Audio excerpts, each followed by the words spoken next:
All right, people, we are back in the saddle. I just subjected myself to watching I guess you'd call it, exit interview that Liz Warren sat for with Rachel Maddow, of course. And they discussed the end of her campaign. So there were a couple things that came up. Number one, Warren had almost entirely favorable things to say about Joe Biden. Interesting. But she was most passionate when discussing the issue of Bernie supporters online doing things that are alleged to be very mean. Rachel Maddow actually asked her directly about the issue of snake emojis being tweeted. That's what Rachel Maddow felt was the most pressing issue to bring up with Elizabeth Warren on the day that she suspends her campaign. So just to use the online cliche, let that sink in.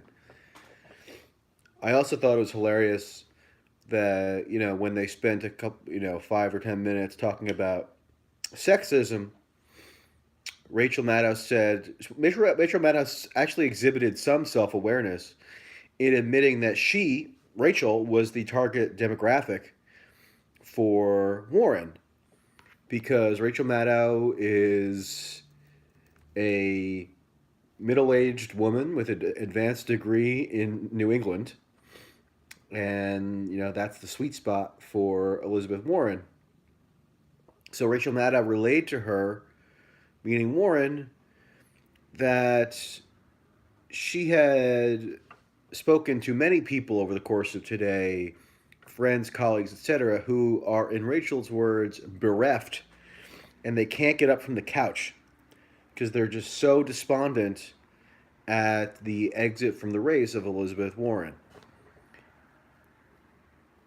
So that's interesting.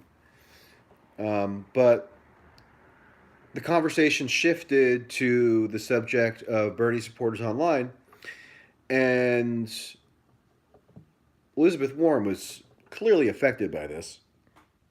She claimed that Bernie supporters online made women of color fearful for their safety, and that something needs to be done to stop this because all candidates, all political figures, I guess everyone, has a personal responsibility to manage and control their supporters online. So they're directly responsible for their supporters. Remember, Warren said this while she was still running. So she reiterated it here, and Warren pledged that she's going to come up with a plan, quote unquote, to rein in online so-called vitriol. So I'm very much looking forward to hearing about that plan. I'm sure there's going to be no First Amendment concerns associated with that plan. I'm sure it'll work perfectly in terms of gauging who is a supporter and who isn't. Like, how authoritarian and petty do you have to be to even theorize that a presidential candidate or campaign could have any oversight capabilities with respect to online supporters? It just makes no sense. I sometimes get criticized on Twitter for people who appear in my mentions or people who interact with me or retweet me because the insinuation is, or sometimes the outright claim, is that I bear direct personal responsibility for those who interact with me on Twitter. And I've always just fundamentally rejected the logic of that because it's beyond fallacious and it's actually damaging and insane to bully and pressure people into somehow accepting that they have any, even just sheer ability to control who interacts with them on the internet. Like, how do you evaluate that? How do you possibly, in a logistical sense, manage that? It's just preposterous. But that's the subject that Elizabeth and Rachel decided to speak on at length tonight. In terms of the despondency of her supporters, it's been fairly amusing today to watch the reactions. It's almost as if Elizabeth Warren died in a tragic accident rather than suspended her presidential campaign after a series of self inflicted failures. Like the commemorations and the remembrances being offered of her really sound like they're obituaries, like they're remembering somebody who died tragically. I mean, it's crazy how so many people seem to project their own personal psychodramas and individualized preoccupations onto Elizabeth Warren and then talk about her campaign and the meaning of her as a political figure as if they're in a therapy session. Like this rhetoric of therapeutic, um, like self admission or tell all has infected political discourse, especially online, to a degree that is truly disturbing. I saw a photo a little while ago of Elizabeth Warren's photo, kind of portrait in the Harvard Law faculty building, being surrounded by these kind of mournful post-it notes. So they like made a shrine to Elizabeth Warren in the Harvard Law faculty building, again as if she died. It's crazy. And then you look at some of these. So what the Warren campaign people did is that they all like went on, and if you're not on Twitter, excuse me for discussing this, because but it actually is relevant because the Warren campaign, and this is not just exclusive to the Warren campaign, but the Warren campaign had a whole army of Twitter staffers who they all have the same, color theme in their profiles. They put a lot of effort into homogenizing their Twitter presence, and they're all like mourning in public today. And you look at some of them, and it's just like, wow, were you really at all doubtful that these people would fail to appeal to a mass electorate?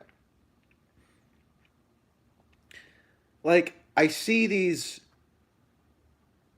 uh, mournful tweets by people whose titles is stuff like Director of Latinx Engagement. Huh? Do people not understand that Latinx is not a term that is used by virtually anybody except white liberals and also a handful of Latino or Hispanic people that white liberals are friends with? Like, these are professional activist terms. And that's how the Warren campaign seemed to do their outreach amongst marginalized communities by hiring a bunch of precariously employed liberal arts graduates who are professional activists and advocacy people in their 20s and 30s. They were all hired onto the campaign, and they were paid to have discussions with other activists who, um, and then record those conversations and then write memos to Elizabeth Warren and have her, hold meetings with some of these professional activists, and that's the scope. That's the scope of the outreach, and that's why Warren gets lauded as listening to marginalized communities. All this weird rhetoric and this vocabulary that is totally inscrutable to the broad mass of voters, including minority voters, it's a rhetoric that makes the professional progressive activists feel good about themselves, but it's wholly unrelatable to virtually anybody else. Like, I saw this like Warren account, which has a relationship with the campaign, and I'm not trying to be mean here, although I guess I am in a way because it's fun to mock. But the this account associated with that campaign is called Black Womxn for Warren. So they spell women WOMXN. Huh? Huh? How many black women in the United States does the Warren campaign and the Warren surrogates and operatives refer to themselves as Black Womxn? I'm not kidding.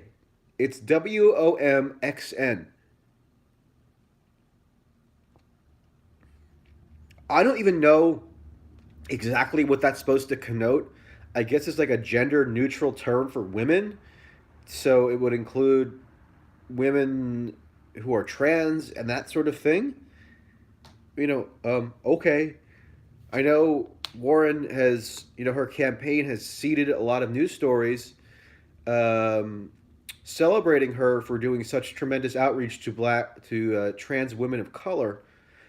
Um, and you know what? I'm shocked that black voters in North Carolina and Alabama didn't necessarily relate to that outreach strategy. I never would have guessed. Um, you know what I think could have gotten Elizabeth Warren over the line if she had announced ahead of time that she would pledge for her Secretary of Defense to be a black trans woman of color. Sorry. Oh man, it's just like this stuff is just unbelievable. Like, how do they think that this has any appeal whatsoever in the voters they're trying to court? Forget about the general election. Forget about the full scope of the national electorate, even the Democratic primary electorate. This stuff appeals to like 3% of it. Like even most of the Warren people who supported her, I don't even think relate to this.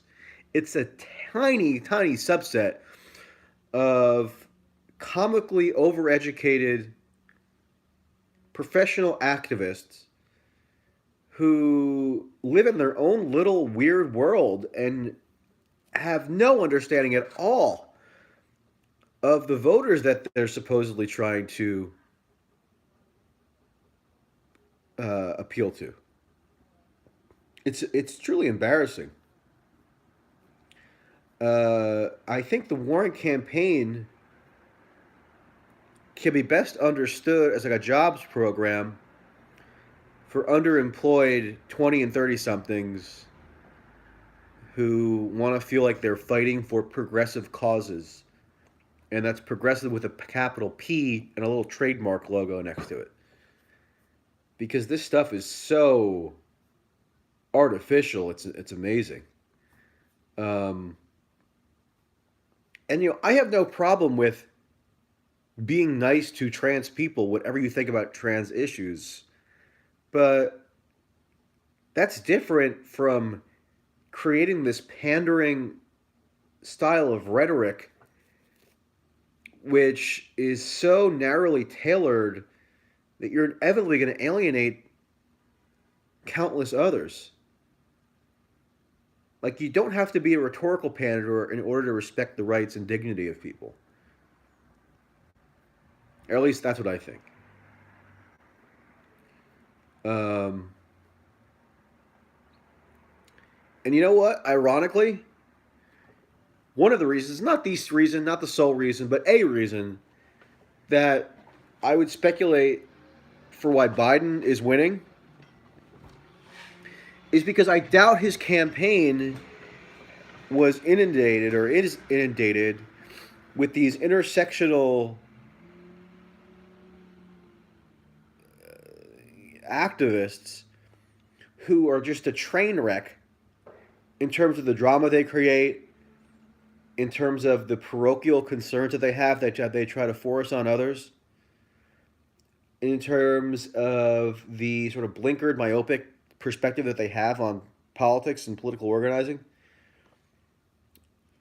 Maybe Biden has some of that, but I don't think anywhere near to the extent that Warren in particular has, and frankly, Bernie probably has to a degree as well, because if you're trying to hire professional progressive activists onto your campaign, a huge amount of them are going to be these types of people who have no idea what they're doing.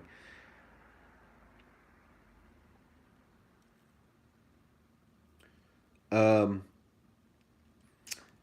yeah, so I could go on and on and on here. I'm going to do something more comprehensive about Super Tuesday once I've processed the full range of the data, which is still coming in, believe it or not. Of course, we don't have the full results from California yet because it takes freaking forever. Let me just look up what the current results are.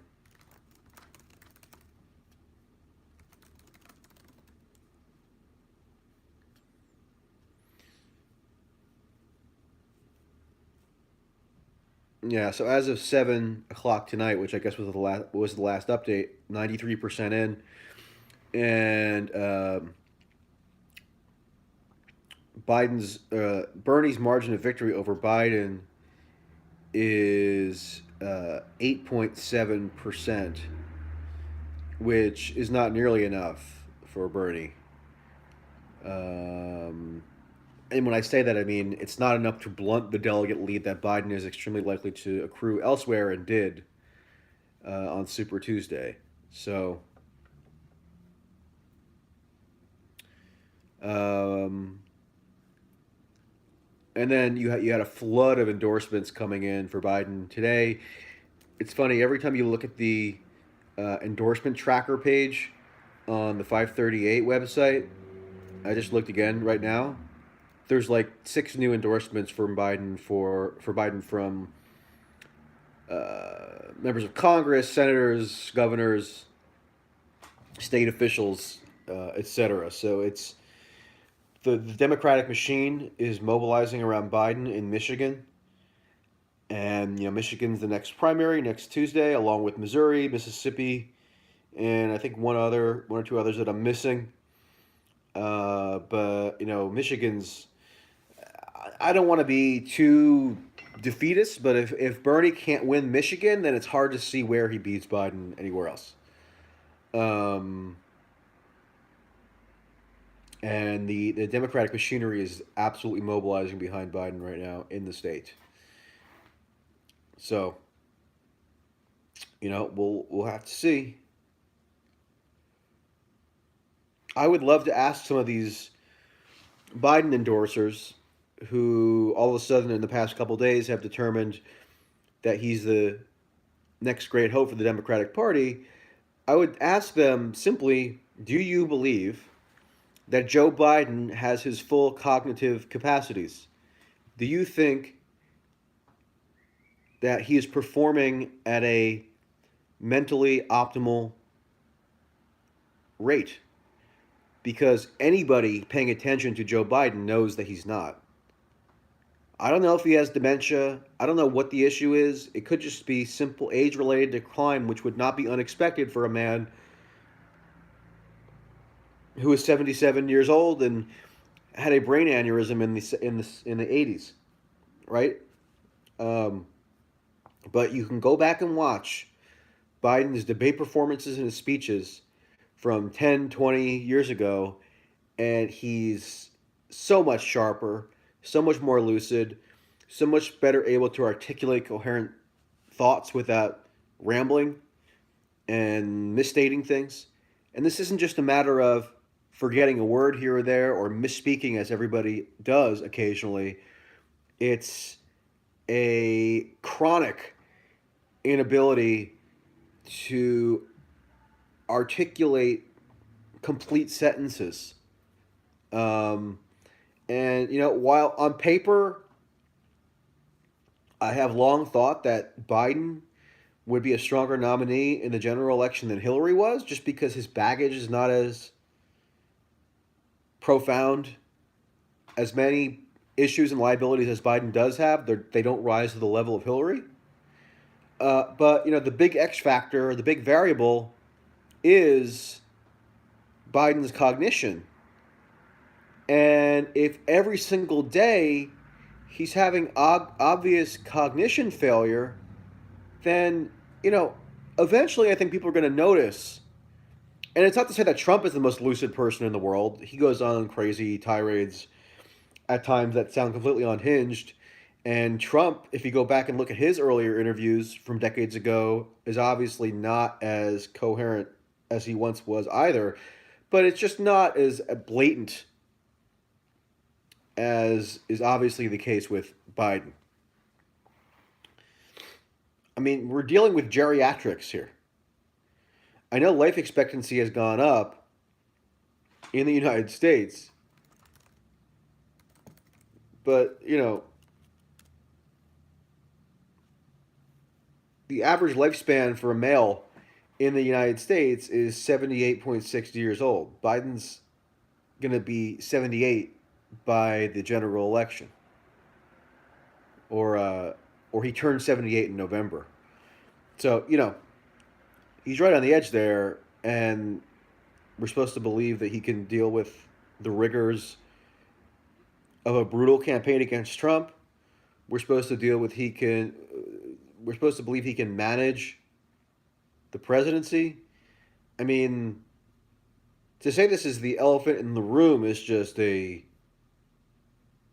ridiculous understatement. So, if you live in Michigan or you live anywhere else, or you happen to come across one of these people who have been rallying around Biden with their endorsements lately, um, I'd love to hear you ask them what they make of Biden's cognition at the current moment, because it ain't pretty. Um, and in terms of what Warren will do by way of an endorsement, in watching her Maddow interview tonight, I think she's going to bide her time for a while. Um, I think Warren is somebody who has cognizance of her role within the system of the Democratic Party, and she wants to maximize her leverage within the party. That's why she thought, or that's why she was claiming anyway, that she could be the unity candidate if it were to get to a second ballot at the convention, because she could unite, allegedly, the disparate factions within the party, between the moderates and the progressives, even though I don't even like those categorizations. They're incredibly reductive. But that was her theory of herself, and I think she's going to maintain that as this primary progresses, where she can sort of exert influence on both Bernie and Joe from afar. Um, I find it a little hard to believe that she would endorse Bernie after watching her performance tonight, complaining about online Bernie bro harassment. I feel like there are factions of the Warren support base that would find it grotesque if she were to endorse Bernie simply because of this online harassment stuff, as ridiculous as that sounds. Um, but, this really actually does matter to people incredibly. And people who have social media influence, who exert outsized um, power over the nature of the kind of discursive ecosystem within elite spheres. And the people who automatically think that that Warren's whole support base would gravitate toward Bernie are, I think, deluding themselves. Think of who the Warren support base is. Many of them are recalcitrant Hillary 2016 supporters who passionately resent Bernie for staying in the race as long as he did in 2016, which they think harmed Hillary for the general election. And I think that's true in a way. I think that did harm Hillary. But who cares? She deserved it. But they still have very vivid displeasure over Bernie's role in the 2016 election, and now they think that Bernie is responsible for taking out yet another accomplished woman in Elizabeth Warren. So to them, Bernie is like this big villain who hates women. And remember, that's the charge that Warren herself made against Bernie when she did her little sexism stunt on the debate stage before Iowa. Um, yeah, so we'll see. To quote Donald Trump, we'll see what happens. Final note, I suppose, before I get to the super chats, is that you may have seen that Tulsi actually won an additional delegate from American Samoa. So she has 2 delegates, and that's 2 more delegates than Kamala Harris will ever have. Deal with it.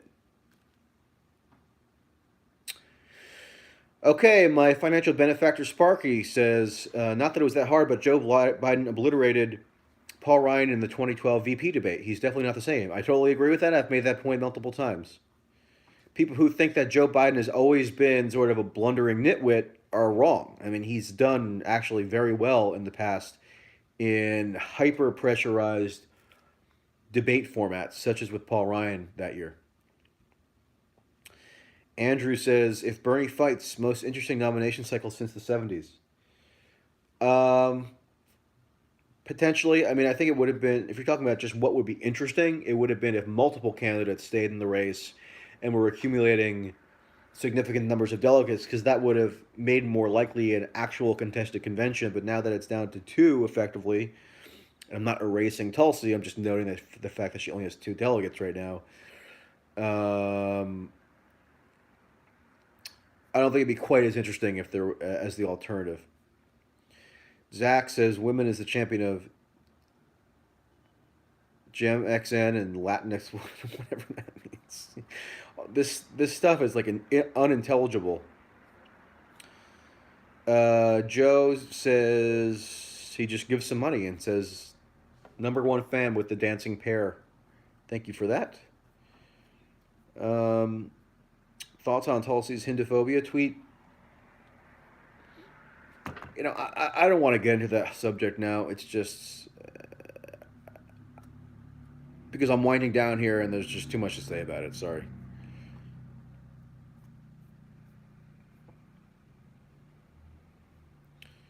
Okay, I'll say this. Tulsi's attitude toward India and Modi is that the United States ought not to interfere or intervene in the domestic affairs of India, just as they ought not to interfere or intervene in the domestic affairs of any other country. But India, in particular, I think she feels strongly about because it's a massive democracy of 1.3 billion people on the other side of the world with extremely complex political dynamics that most Americans who scream about it on Twitter have no idea what they're talking about. I'm not comfortable making rash proclamations about the nature of Indian politics from my perch here in Jersey City, okay? I've never been to India. I don't speak any of the native languages in India except for English, which is fairly widely spoken, but I don't think that's sufficient to actually have a full understanding of India at all. And I'm intrinsically, reflexively skeptical of pundits who want to make it seem like they know what's going on in India when they barely have an understanding of what's going on in South Carolina. Like, these guys are oblivious. And so they're going to just claim that they have all the information. No, I have a little bit more humility than that. Okay? So I think it's ridiculous that every time there's sectarian violence in India involving Hindus, that Tulsi is expected to do these kind of melodramatic denunciations as if her being a Hindu and her having met with Modi a couple times obliges her to be a key player in these debates. I don't accept that. And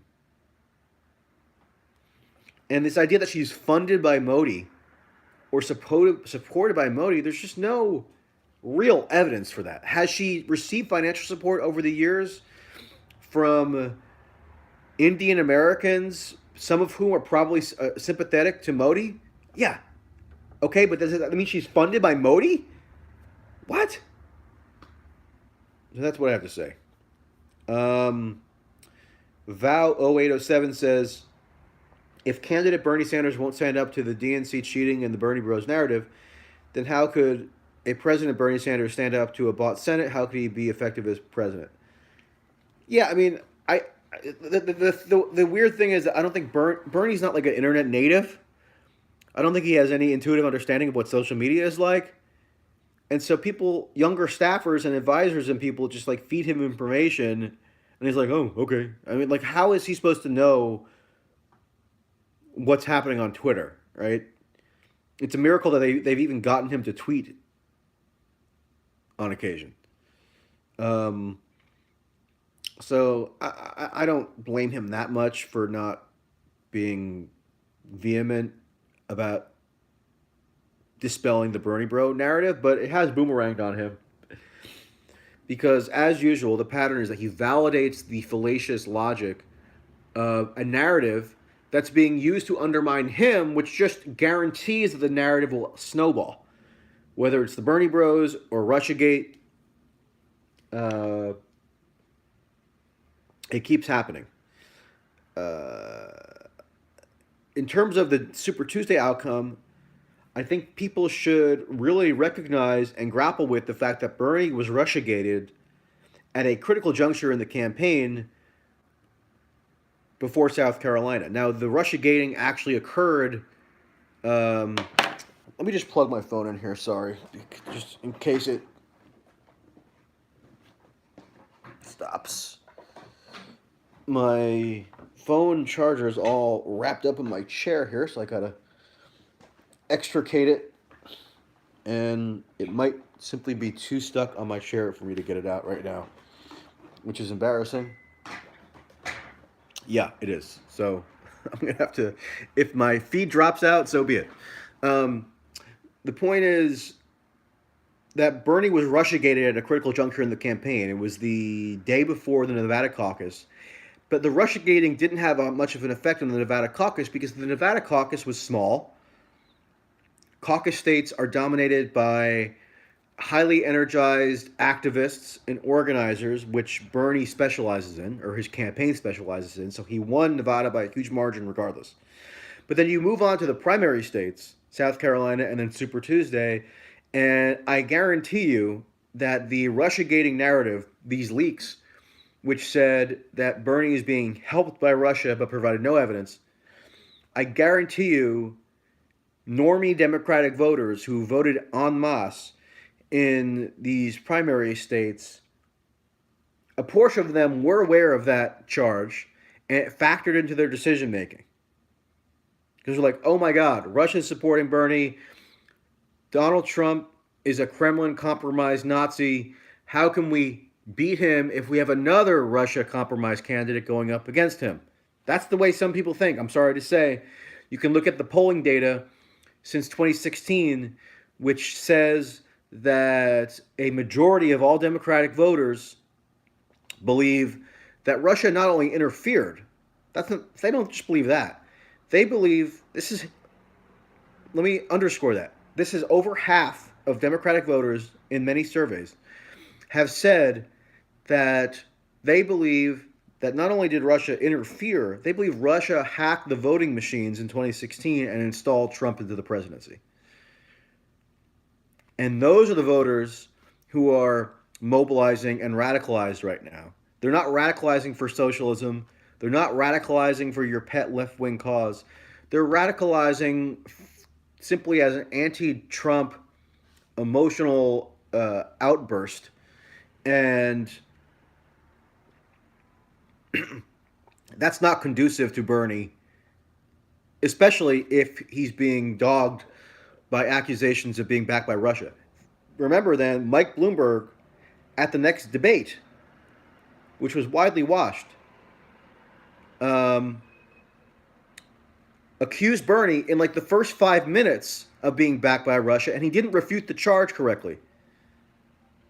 So there's a lot of blame to go around there, including on Bernie himself for not having enough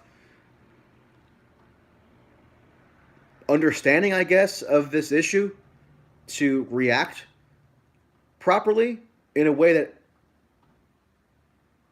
insulates him from the political disadvantages.